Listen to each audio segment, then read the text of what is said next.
से बहनों से पूछता हूं, एक मौका, क्या आपने उनको एक मौका दिया? आपने तो उनको 11 मौका दिया। बार बार आपने मौका दिया उनको और उन्होंने बार बार आपको धोखा दिया। आप मौका देते गए, वो आपको धोखा देते गए। मैं इसलिए ये बात कहता हूं और आपको सोचने के लिए मजबूर करता हूं। आप ये बात सोचिए, आज 50 साल पहले अगर या 75 साल पहले आजादी के वक्त क्या हाल था मुसलमान का हिंदुस्तान में, आज क्या हाल है। अगर आप बेहाल है, अगर आप और गरीबी में फंस गए और लाचारी में और पासमंदगी में आप फंस गए, कौन जिम्मेदार है इसका? आपने मौका दिया कांग्रेस को और उन्होंने आपको धोखा दिया, इसलिए गरीबी बढ़ी, लाचारी बढ़ी और हालात और भी बदतर हो गया। इसीलिए आज मुलाजिमात में हर वो चीज में जिसमें आपको इंसाफ मिलना था, नहीं मिला। कांग्रेस ने हमेशा आपको एक वोट डालने की मशीन की तरह देखा, उसके अलावा कुछ नहीं।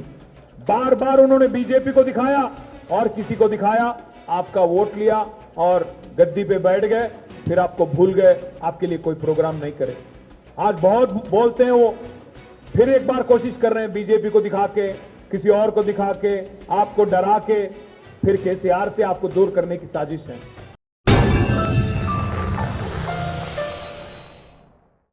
Germanton super speciality hospital, doctor Mir Jawad Jar Khan, senior experienced orthopaedic surgeon, bone fracture, joint replacement, hip replacement और स्पाइन सर्जरी कामयाबी से अंजाम दे रहे हैं। इसके अलावा neuro surgery, cardiology, gynaecology, dental, general medicine, dialysis और फिजियोथेरेपी जैसे शोबाजात में इंतहाई कामयाबी के साथ वाजबी फीस में इलाज किया जा रहा है। शेयरिंग और प्राइवेट रूम्स, अस्पताल में 24 घंटे MRI, CT scan, 2D digital x-ray, ultrasound, operation theatre, ICU और लैब की सहूलत दस्तयाब है। आपकी उम्मीदों के ऐन मुताबिक Germanten super speciality hospital, pillar number 150, Attapur, Hyderabad.